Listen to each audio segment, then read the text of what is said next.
I'm just going to just get on there and just practice and just go through everything and get it right. So then once I've got it 100%, the legend is one. Just doesn't really work. So haven't they got yeah, then I'd be yeah.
Life goes on day after day.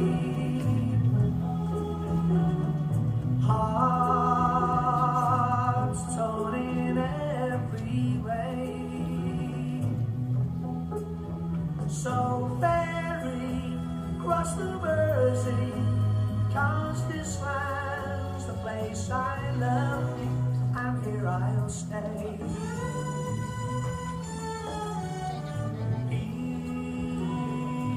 People, they rush everywhere, each with their own secret care. So very was the mercy, and always take me there, the place I love. People around every corner seem to smile and say, we don't care what your name is, boy, we'll never turn you away. So I'll continue to say, here I always will stay. So very was the mercy, 'cause this land's the place I love, and here I'll stay. And here I'll stay. Here I'll stay.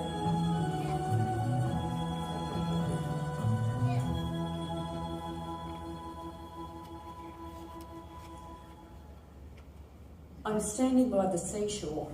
A ship at my side spreads her white sails to the morning breeze and starts for the blue ocean. She's an object of beauty and strength, and I stand and watch until at last she hangs like a peck of white cloud, just where the sun and the sky come to mingle with each other. Then someone at my side says, there she goes. Gone where? Gone from my sight, that is all. She's just as large in mast and hull and spar as she was when she left my side, and just as able to bear her load of living freight to the places of destination.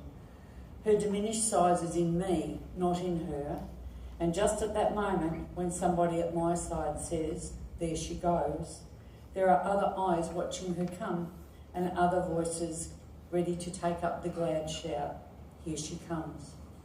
Good morning, my name is Julie Duffy, and today, along with the staff from Stephen Baggs Funeral Directors, we will assist Colin's family to navigate their way through what will be a long and difficult day. On behalf of Colin's family, they would like to thank everybody for being here to support them, and also to those that join us online. I ask at this time you just ensure your mobile phones are turned off if you've got them with you, please. At the conclusion of the service, Colin will remain in the tender care of the staff from Baggs, and at a later time travel to Traralgon for private cremation. You therefore will say your final farewells to Colin here inside the chapel. We gather today because it's an important and vital part of our experience to share this sacred moment, to be still and to listen to each other's hearts, and to dedicate ourselves in being our best selves because Colin was in our world. It is with deep sadness that due to the tyranny of distance that some of Colin's family and friends are unable to join us today. Our thoughts are particularly with his son Sean, Colin's brother John, his sister-in-law Audrey and their families. We know that it's not the same as you being here, but we are indeed grateful for the technology that allows you to be part of today's service. Welcome to you all.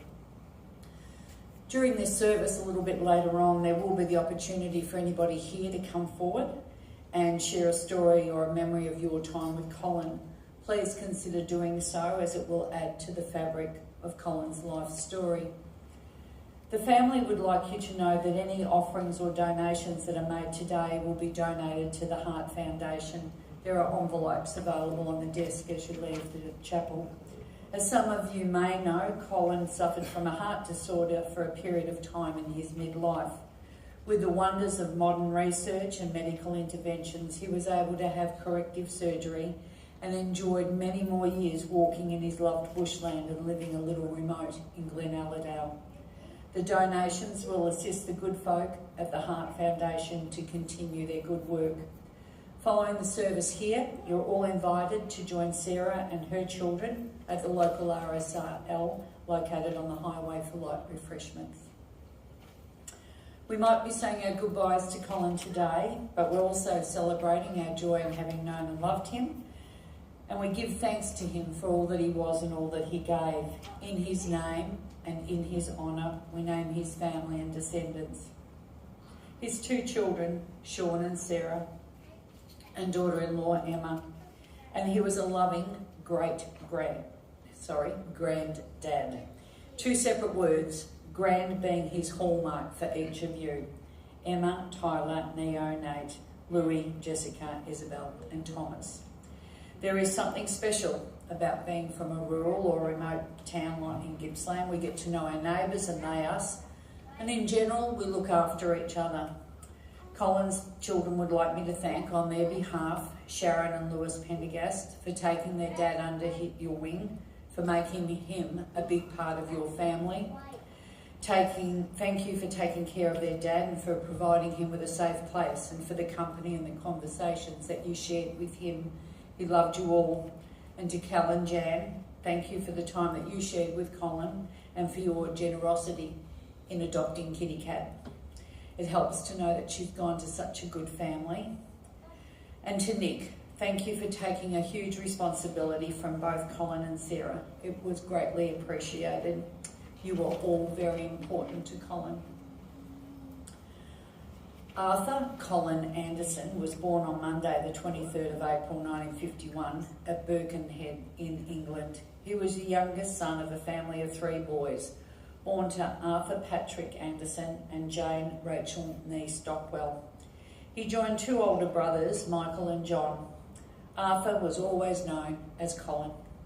The Anderson family were locals in the Birkenhead area. Colin would attend St Michael's All Angels Primary School and then attended St Hugh's Comprehensive School. Colin's school holidays were spent with his Uncle Jack on a farm in Wales, and it is here that it's thought that he developed his love for outdoors. In his youth, he signed up for the Territorial Army, or as we call it, the Army Reserve, and made many friends over years, serving between 1969 and 1973 as a corporal driving instructor. On leaving school, Colin trained as a commercial artist, and this would keep him in good stead for his working life. As a young man in the mid-70s, Colin and his friends attended a nightclub in the Brighton area. His path crossed with a young lass by the name of Sheila Elizabeth Jolly. After engaging Sheila in some conversation, they discovered that they lived one street from each other in Birkenhead. And as they say in the classics, the rest was history. They settled in Birkenhead. Colin loved being a dad to Sean and Sarah. In the late 1970s, the Anderson family moved to Wales for Colin to take up new employment. The two children attended the local schools and the family settled into the community. In the early 1980s, there would be two defining events in Colin's life. It was with great sadness that their marriage dissolved and Colin was made redundant at his workplace. However, this was the catalyst for him making life-changing decisions. He bought a fishing boat named the Fixin and became a professional fisherman, and he loved it. Sometime later, Colin met a lady who was visiting Wales from her home in Australia, whose name was coincidentally Sheila. After much consideration, Colin emigrated to Australia in 1985, settling in the Berwick area with Sheila. A skilled worker, Colin obtained employment with high-tech graphics in Richmond. Seeing the opportunity to own his own business, he created Precision Step, a printing company working in lithographics. His business was based at several locations. It was with sadness that his relationship with Sheila broke down and Colin would now move and live in the Glen Iris area. His children, Sean and Sarah, would visit Australia for holidays as often as possible. Sarah recalled many happy times fishing on Port Phillip Bay and horse riding with her dad. In 1995, Sarah made the decision to emigrate also to Australia. Colin watched on with great happiness as each of his grandchildren arrived into the world, announcing to everybody he was a granddad. Two separate words, the emphasis on grand. If Colin was not born in the UK, you could probably call him a bushie. He loved the Australian bush. He loved fishing and shooting in the solitude. Colin formed a close bond and a friendship with the Pendergast family from Benambra, and Sharon and Lewis included him in their family activities and welcomed Colin into their homes and into their lives. 6 years ago, Colin retired to Glenelladale and he loved it. The Mitchell River is his backyard, shooting with his good mates and his dogs. There was always dogs, English Springer Spaniels, Baxter and Jack, and a cat at foot. Colin was recently diagnosed with an aggressive form of cancer with no treatment options. Colin Anderson, a man who followed his dreams, a man who loved his family dearly, be they near or far, passed away with his daughter caring for him on the 16th of November 2022 at his loved Glenelladale. Sean and Sarah were incredibly important to Colin. The Italian author Umberto Eco once wrote, "I believe what we become is what our fathers teach us at odd moments when in fact they're not trying to teach us at all. We are formed by little scraps of wisdom. Sometimes it's not until it's time to say goodbye that we realise the legacy that our father has left us." Sarah will now come forward and share with us some of her precious memories. Thank you, Sarah.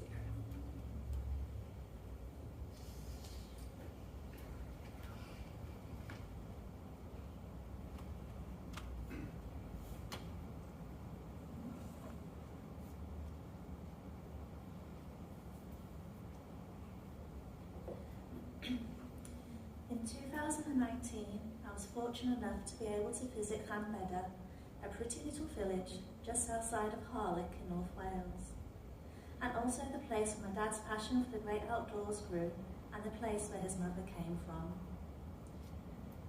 As I drove along the windy lanes through the green hills, I wondered which farm belonged to my dad's Uncle Jack, imagining Dad and his brothers arriving at the local train station and being picked up by horse and cart, making the same journey I was then. Visualising Dad having to fetch water from the well each morning, and as a young boy being allowed to make his way down to the hill, down to the river in the early hours of the morning to fish by himself, or so he thought, when in fact the old Welsh boys of the village would be keeping a watchful eye on him. My dad absolutely treasured those school holidays with his brothers. He was always the scruffy one out of the three, a bit of a scallywag, the Loki of the family. It's therefore not surprising that Sean's earliest memories was of fishing and shooting with Dad. Sean used to go hunting for rabbit and poaching for pheasant. It was cheaper than buying produce from the shops, Dad would say, but Sean remembered at the time he would have preferred burgers like normal kids. Some of the stories Sean also shared included the time he took Nip, the English Springer Spaniel, for a walk in the dingle and lost him. He spent hours looking for him because he knew he'd be in big trouble when he got back. But the blooming dog had gone straight home on his own and been home for 2 hours. When Dad got his trawler, Sean remembers going out on the boat, long lining and whelk potting. Remembers sleeping on a slab of ice at the back of the van with the fish as they drove to Billingsgate in London to sell it. And it seems Dad wouldn't always be truthful about what he was cooking, something my kids know all too well about.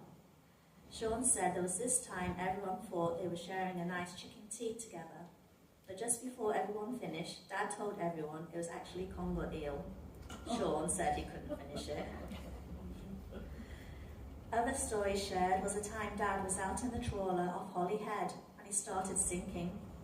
The P&O ferry between Ireland and Wales actually had to be diverted. The Coast Guard was called, the Sea King helicopter came out, and a man winched on board Dad's trawler, who then managed to get the engine to start and then safely back to harbour. Apparently there were loads of tourist photos and he made the local paper. My early childhood memories of Dad was visiting him in Australia, especially going fishing for snapper and flathead in the bay on his boat Savage. Still, up to the day before he passed, he wouldn't admit I caught the biggest flathead, though he did catch the biggest snapper. Things you may not know about Dad. He loved making furniture. He also owned an ex-race horse and used to go riding up in Broadford. He'd take me water skiing in Yarrawonga, skiing in Mount Buller. He also went to the footy to watch the Bulldogs with his neighbour Ernie, as well as the Boxing Day Test cricket when Australia played against England. After all, he loved his sports, from being school sports captain, the rugby captain at school, playing cricket, love of swimming, as well as being a member of fishing and shooting clubs. Then a health scare of his heart in 1995 saw him having a coronary angiogram and a stent insertion. He sold his boat and horse, but being outdoors and spending time with family and friends was his life. From camping and trout fishing in Omeo, socialising with his printing friends and colleagues, taking charge of any barbecue, and not forgetting the many late nights he would spend having a good old yarn over a drink or two with his good pal and neighbour Ernie in Glen Iris.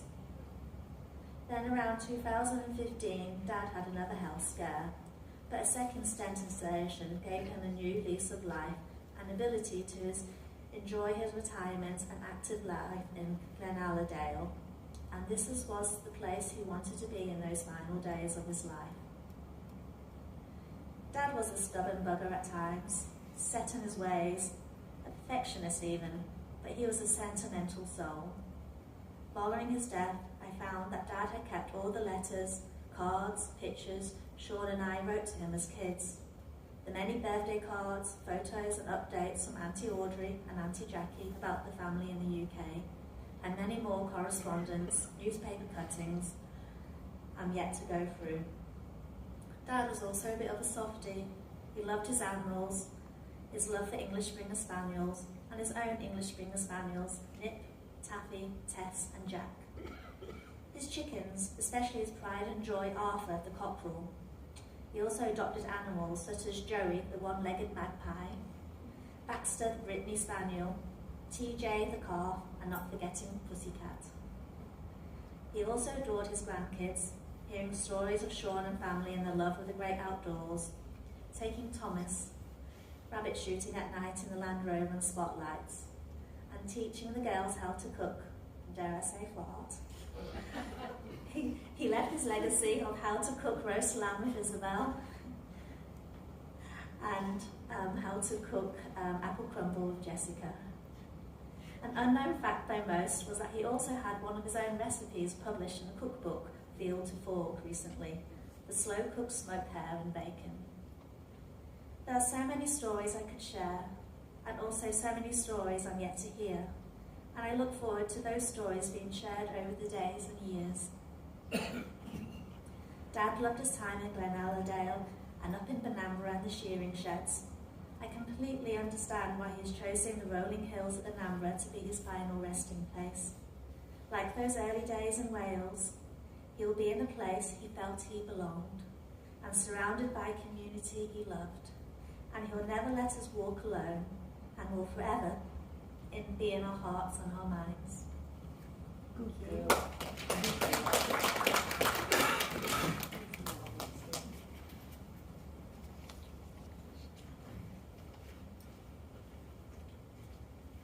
It was truly lovely, Sammy. Tough job for you kids next, isn't it?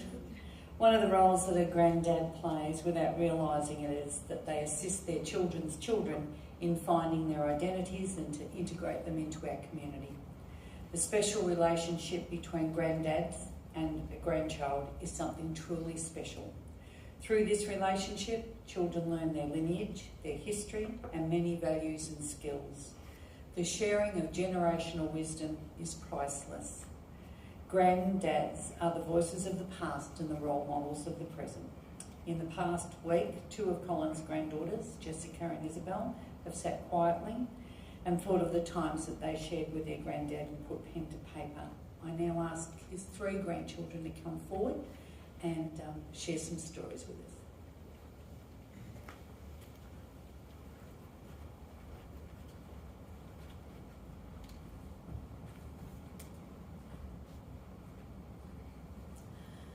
For those who don't know me, my name is Jessica Martin and Colin Anderson was my granddad. Some of my favourite memories growing up with him was when he lived in Bacchus Marsh. There was lots of horses that lived around his house, and he would take me and my siblings to all the horses and would say hello and feed them some carrots. There was also this one donkey that would make lots of funny noises every time it saw us. He also used to have lots of chickens, which he named after us.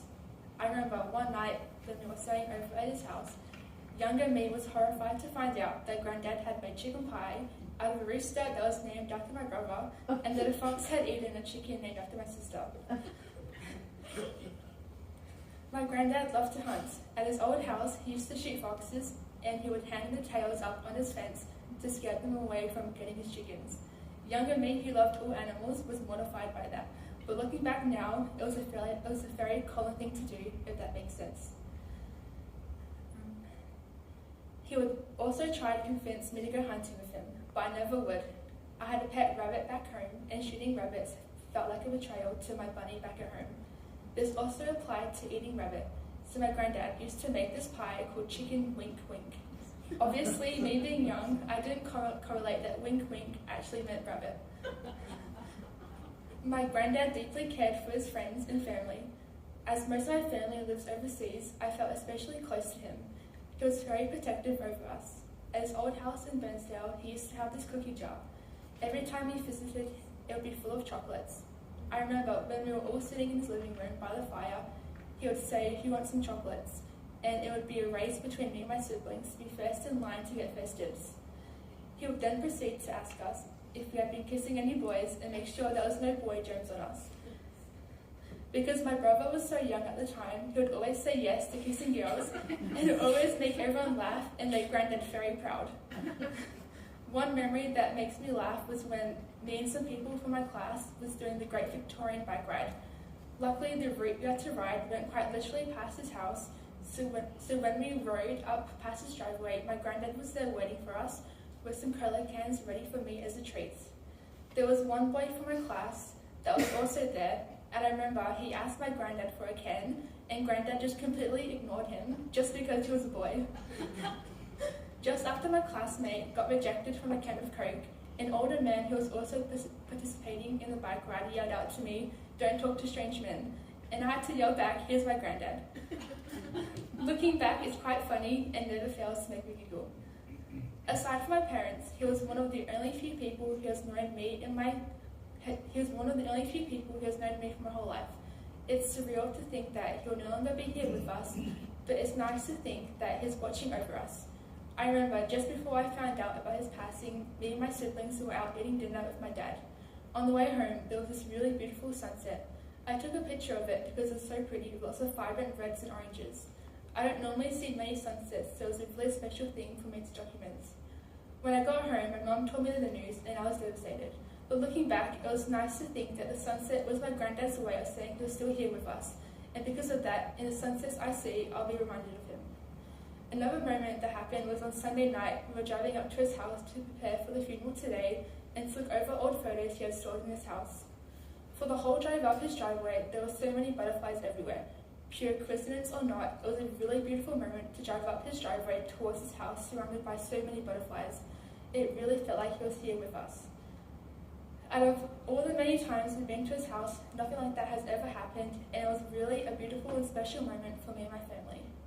I'll cherish all the memories I got to experience with him forever, and it makes me happy to think that he is finally reunited with his beloved dogs, Taffy and Tess. Thank you for listening. Good.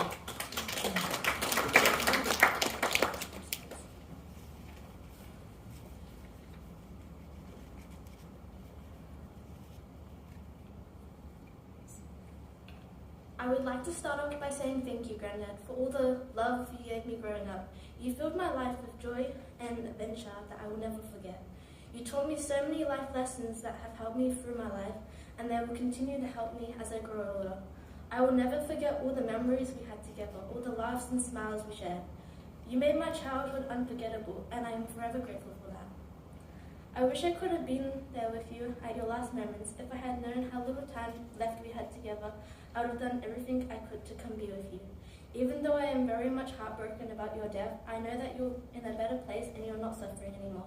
I love you, Granddad.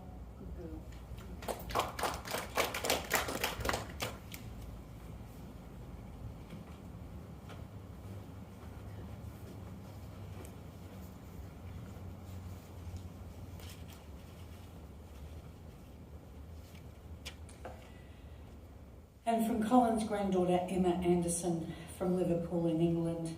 Although I never had the pleasure to meet you in person, I will always look forward to our chats where you would keep me up to date with what's happening in Oz. I made the mistake of once calling you Granddad, and you enlightened me how you would be preferred to call Granddad, as you're pretty grand, which you weren't wrong about. It's a shock that you were taken from us so quickly, but at least we know you're not in pain anymore. I look forward to meeting you finally, once the time is right, but in the meantime, rest in peace, Granddad. Colin, I love you. Thank you, Emma. There are many people that can't be with us today, and I'm honoured to read some tributes that have been sent through this week. The first is from Colin's sister-in-law, Audrey Anderson from Upton in Wirral, England. Colin, dearest brother-in-law, so many happy memories to cherish of the early years before you decided to leave for Australia. The miles may have been separated us, but we've always kept in touch. Sadly, my lovely husband, your brother Michael, passed away after a short illness 19 months ago, and I am grateful for you for keeping his spirits up while in hospital. I will miss our Sunday morning video chats. You were always the joker. We laughed and we cried together, but you kept me going. You shared a passion with Michael for fishing, so I'm sure that he's up there eagerly waiting for you with a couple of fishing rods. Always in my thoughts, I will miss you deeply, Audrey.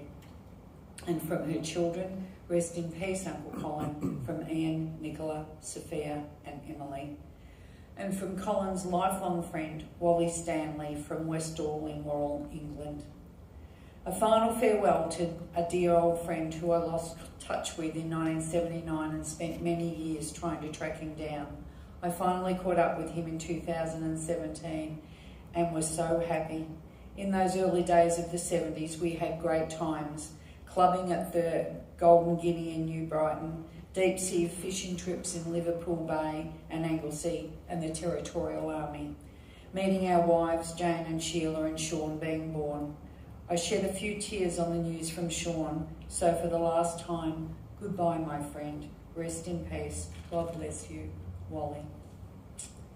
I'd now like to invite, is there anybody that would like to come forward and say a few words? Yes, certainly, sir, come forward. Thank you.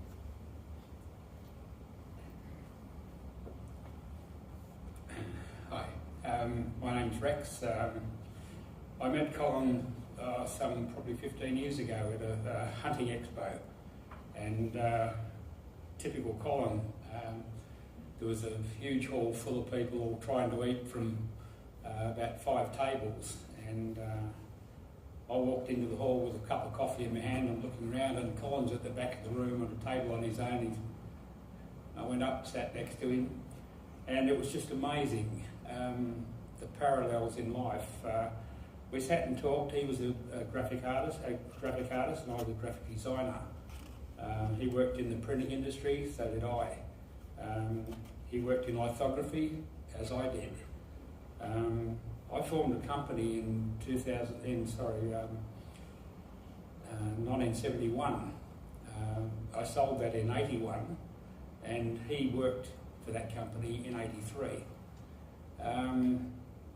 We both had a love of hunting, or still have a love of hunting. We debated ballistics, firearms, everything you can imagine, but at the back of it all was the love of the outdoors, and his love of here at Glenelladale.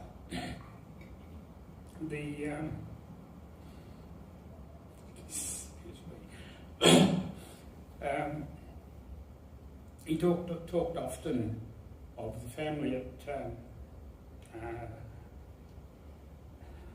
the Prendergast family, and the experiences he had as a result of that, and living his last days at this property. He had great respect for the family, and still with his kids going there and the grandchildren, it was something he really appreciated, and something I'd like to extend, that in life, if you put your hand out and someone,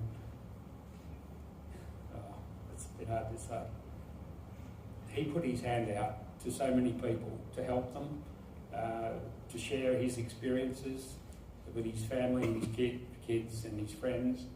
And he put his hand out with his dogs, and the training that he put into those animals was incredible. And hopefully, before we go home, I'll have a home for Baxter. I've had 2 people already say they'd like to home him. So, farewell to my friend, and thank you. Thank you.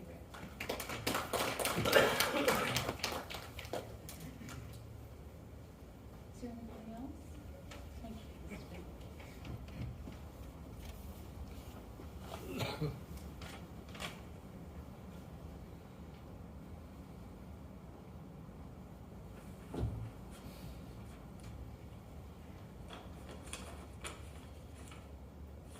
Yes, Collie gives us a lot of sad time and a lot of good times. We sort of caught up with him probably 15 years ago, and he was just a true friend. But he used to make me laugh a lot though, because the Aussie and the English done things differently. Because I'd say to him, go jump the fish caught and bloody self, Collie, because you couldn't if it took a little bit of skill. But perhaps I was underestimating him. But anyhow, he'd help us in the shearing shed, and my wife being a wool classer, he'd help Sharon on the table, but she had difficulty trying to teach him how to skirt a fleece. Every way he spun the table, he'd turn it the opposite way. But no, he's a great guy, Collie. But I remember once I got in a wombat hole out of Glenelladale in the mighty Mazda. And I rang him on the phone, come and pull me out, Collie. And I'm looking for a jar. I said, what the bloody hell are you doing, Collie? He said, I'm getting my camera, Louis, to take a photo of the lady pulling out this bloody Mazda. But he meant well. Then about 4 months ago, I suppose, he got the eyes done, the cataracts done. And he said to me, Louis, I can see so much more now. And I said, well, do you realise now what I've been telling you, Collie, what an ugly old bastard you are? He said, listen, Louis, you are no bloody Mel Gibson yourself. But anyhow, he was a great friend of ours, and we really respected him. And every time I went out there, he always had a packet of Monte Carlo biscuits for me. And I heard recently that just before he passed away, his daughter was going to have a Monte Carlo. Don't you bloody touch them, they're Louis. But anyhow, he will be missed as in more ways than one. And Lloyd and Alan and Rehab, friends of ours, what couldn't make it today, send their apologies also. But, and Nicholas Troke, he used to get out there, him and Benny Calabro shooting. He's a policeman in Bairnsdale, and idolised Collie. Collie idolised them, but he was called away this week and couldn't make it either. But anyhow, things are going to be tough for a while, but we're all the one big family, Sarah. Thank you.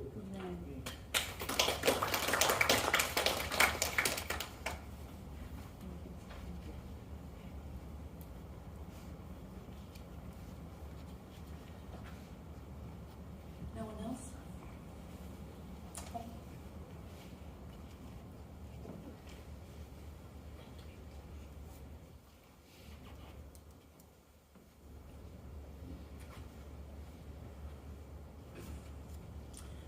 Hi, I'm Blake. Not very good at speaking, but I just want to tell a story about, no one really talked about how he was fairly handy as a tradesman.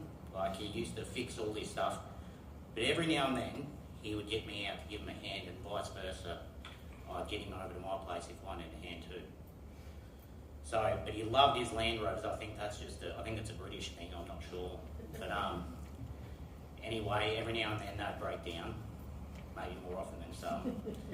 But he would get me out there to have a look. And one day, I said to him, why don't you even get me out here? Like, I mean, you can do this yourself. The truth is, he just didn't want to be bent over like a half-open pocket knife. You know, he wanted someone else to do it. So he used to say to me, why have a dog and bark too? So, but yeah, this one time we were working on a Land Rover, we were trying to identify a fault, and it was ended up being the turbocharger. So I took the pipe off, and this is important in the story. So I took the pipe off and I went to start it. And Colin's standing over, hovering over me like a hawk, like he does. Because that's the thing, he has to make sure I'm doing everything right. And I just said, we'll just make sure there's oil coming out, see if confirm this leak. So I started the engine, and he's peering over, there's no oil. Well, we built up pressure. We all got covered, didn't we? So, but yeah, he was very handy when it came to that sort of stuff. He used to do all his own maintenance on the house and stuff like that. He'd come help me over with a few things, but yeah, he'll definitely be missed. Thank you. Thank you, Craig.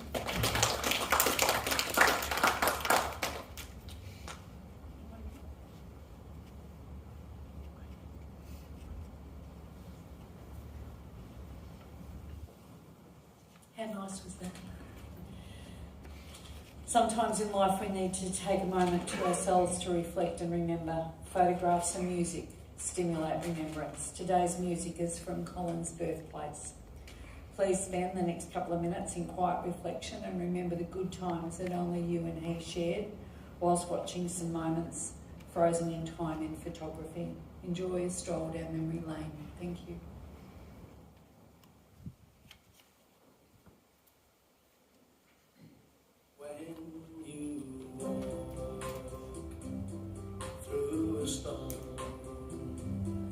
Hold your head up high and don't be afraid of the dark.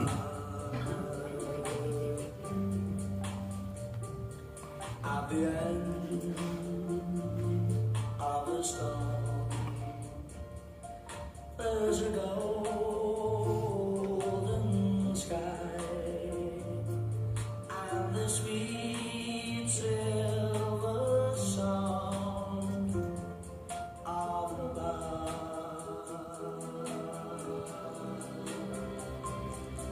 Walk on through the wind,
At the end of the storm,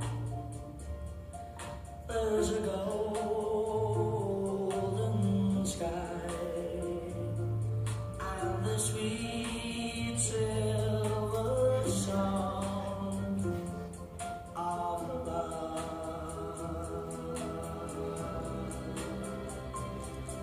Walk on through the wind, walk on through the rain, for your dreams meet us and roll.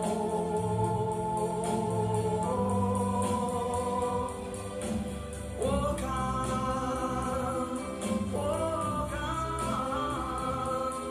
with hope in your heart, and you'll never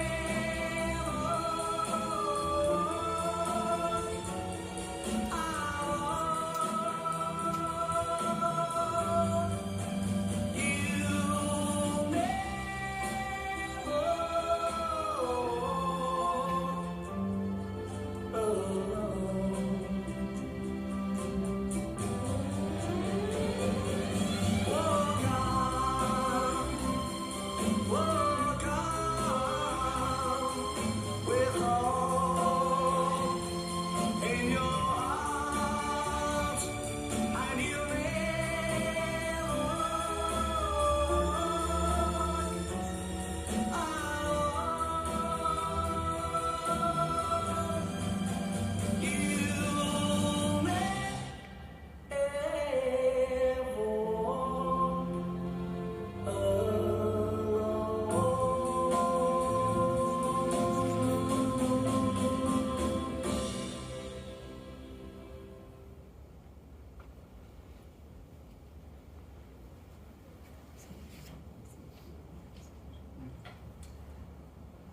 How special is that? We now come towards the end of the service, and as we do, we think about who Colin was and what he enjoyed, who he loved in his life and admired in his lifetime. And it just seemed appropriate to me with closing of the words of thanksgiving for Mother Nature. We return thanks to the earth that sustains us, and we return thanks to the rivers and the streams and the mountains and the land that supply us with water and food. We return thanks to the wind which moves the air, and to the sun and the moon and the stars that give us warmth and light. We return thanks to our families who give us their love and support, and to friends who stand by our sides. And on this day especially, we return our thanks to Colin for the mateship and the laughter that he brought to your lives. Ladies and gentlemen, I invite you to say with me the words of the Our Father as we say together, Our Father, who art in heaven, hallowed be thy name. Thy kingdom come, thy will be done on earth as it is in heaven. Give us this day our daily bread, and forgive us our trespasses, as we forgive those that trespass against us.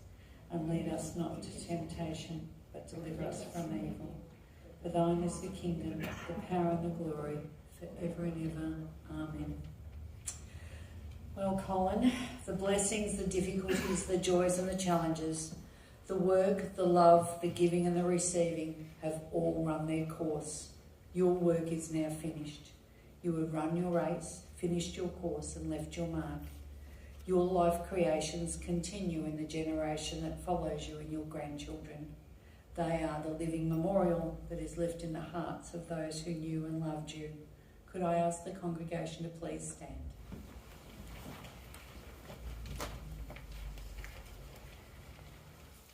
In the rising of the sun and in its going down, we will remember him. In the beginning of the year and when it ends, we will remember him. Here in this last act, in sorrow, but without fear and in love and with appreciation, we commit the body of Arthur Colin Anderson, known and loved by all of you as Colin, for private cremation. Ashes to ashes, dust to dust. There is nothing more to say other than thank you, and it's time for you to go fishing.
you to please come forward, take a sprig of rosemary, have a moment with the coffin, and then make your way out of the church.